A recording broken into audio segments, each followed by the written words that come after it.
دموعي سبيل مريح تنهدى يا صاحي كي تستريح. Assalamualaikum warahmatullahi wabarakatuh.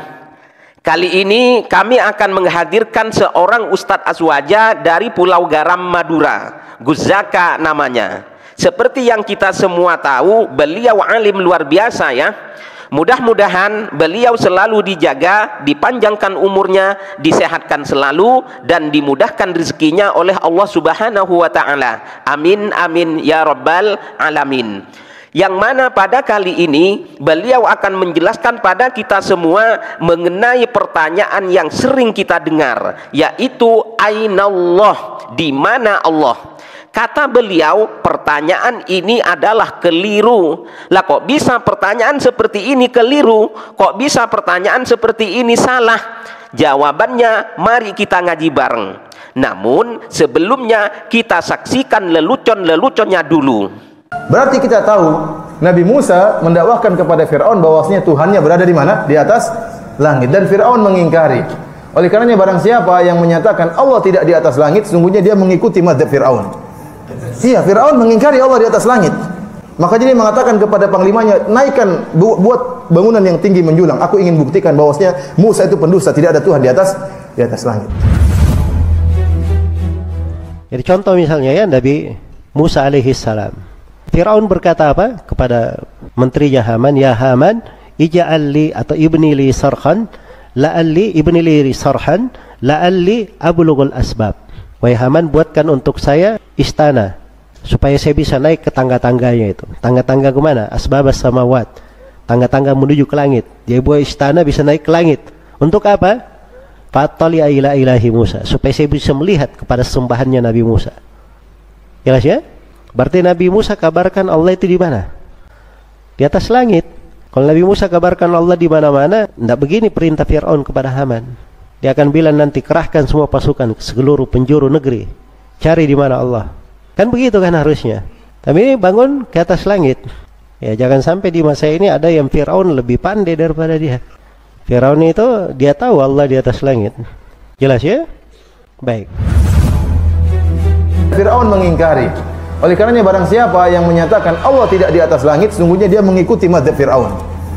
Iya, Fir'aun mengingkari Allah di atas langit. Ya jangan sampai di masa ini ada yang Fir'aun lebih pandai daripada dia. Fir'aun itu dia tahu Allah di atas langit. Jelas ya? Iya, Fir'aun mengingkari Allah di atas langit. Fir'aun itu dia tahu Allah di atas langit. Fir'aun mengingkari Allah di atas langit. Dia tahu Allah di atas langit. No.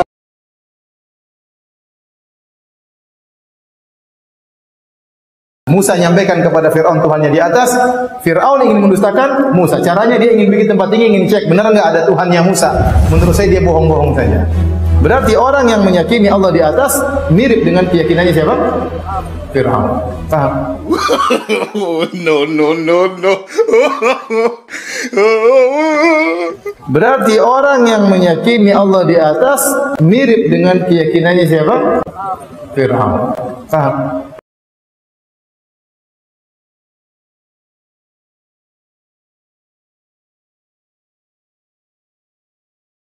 Luangkan waktu Anda 5 menit saja. Nanti Anda akan paham dan Anda akan tahu bagaimana caranya ketika Anda ditanya Allah itu ada di mana. Assalamualaikum warahmatullahi wabarakatuh. Bismillahirrahmanirrahim. Alhamdulillahirabbil alamin. Allahumma shalli ala sayyidina Muhammad wa ala alihi washabihi ajmain, amma ba'du. Allah itu ada di mana?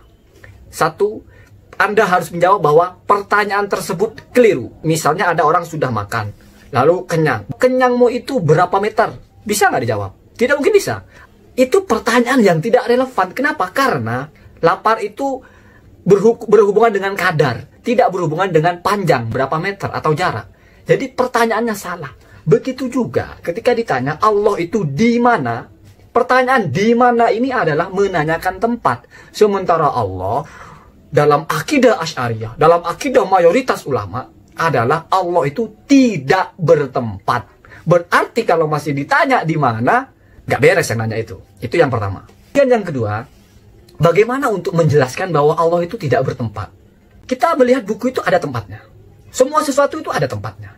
Kok bisa Allah itu ada tanpa ada tempatnya? Ya tinggal kita balikkan. Justru justru setiap makhluk itu membutuhkan tempat, maka Allah sebagai Khalik punya spesifikasi, punya kekhususan, yaitu tidak membutuhkan tempat.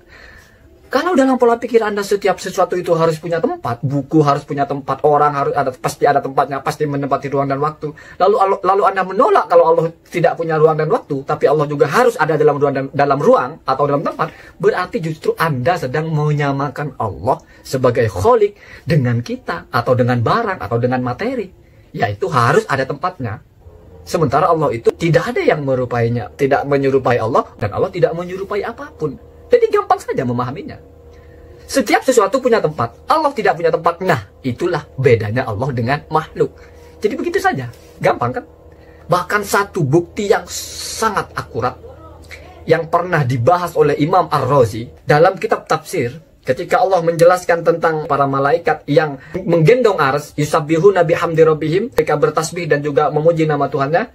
Kemudian wa yu'minuna bih, dan mereka beriman kepada Allah. Artinya para malaikat ini beriman kepada Allah. Ingat, di sini konteksnya ayatnya sedang berbicara, Allah menjelaskan bahwasanya para malaikat beriman kepada Allah. Para malaikat yang bertugas menjaga arsy, baik yang menggendong atau yang di dalamnya, itu beriman kepada Allah. Kata Imam Fakhruddin Ar-Razi, bahkan juga kata Imam Zamakhsyari, di situ ada satu poin yang penting, yaitu Allah sedang memuji keimanan malaikat. Pertanyaannya, fama fa'idatu fi madhi imanil malaikati wa hum mashghuluna bit tasbihi wa dzikri wal istighfar wa kullu man yastaghfiru bihi la budda yakuna mu'minan. Apa faedahnya Allah masih memuji malaikat, masih memuji keimanan para malaikat, sementara malaikat itu memang selalu bertasbih, selalu berzikir, selalu bertahmid. Dimana kalau seperti itu tidak mungkin tidak beriman. Ini kan hal yang wajar. Kenapa masih dipuji oleh Allah? Bukankah semua pujian itu harus untuk sesuatu yang luar biasa? Itu kalau retorikanya ya. Kenapa Allah masih memuji keimanan malaikat? Bukankah mereka memang diciptakan untuk taat, selalu bertasbih, selalu bertahmid, di mana pasti iman? Kenapa keimanannya masih dipandang sebagai sesuatu yang istimewa? Hadza dalilun ala annahum la yusyahiduna wa la yata'ayyanuna billah. Itu bukti konkret bahwa mereka itu tidak menyaksikan ada Allah di arsy. Jadi intinya penduduk arsy saja itu tidak menyaksikan Allah di sana. Tidak menyaksikan Allah duduk atau bersemayam atau istiwa di arsy. Buktinya, keimanan mereka kepada Allah sama dengan keimanan kita. Sama-sama yu'minuna bil ghaibi. Beriman kepada sesuatu yang tidak nampak, tidak terlihat, dan tidak tahu di mana keberadaannya. Kenapa? Karena memang tidak berkaitan dengan tempat. Ketika malaikat itu mengimani, ketika Allah memang benar-benar ada di arsy, malaikat beriman, ya tentu keimanannya itu hal yang lebih wajar lagi. Sama dengan kita iman bahwa matahari bersinar. Kenapa? Kita menyaksikan sendiri. Maksudnya iman itu percaya. Kita percaya api panas, jelas kita sudah membuktikannya sendiri. Tapi kalau sesuatu yang kita tidak pernah melihatnya, kita beriman, itu sesuatu yang luar biasa. Ternyata keimanan yang seperti ini, ketika ada pada malaikat, juga dianggap sebagai sesuatu yang luar biasa oleh Allah, sehingga dipuji. Kalau begitu berarti keimanan kita dengan keimanan malaikat sama-sama kepada objek yang tidak tahu, tidak pernah melihat. Kalau yang di arsy saja para malaikat tidak melihat Allah ada di situ, tidak menyatakan Allah ada di situ, sehingga keimanan mereka itu sama dengan kita, iman kepada Allah yang tidak bertempat. Lalu atas dasar apa masih ngotot menyatakan Allah itu ada tempatnya? Lalu atas dasar apa masih ngotot menyatakan Allah itu ada tempatnya? Ya, jangan sampai di masa ini ada yang Fir'aun lebih pandai daripada dia. Firaun itu dia tahu Allah di atas langit. Jelas ya?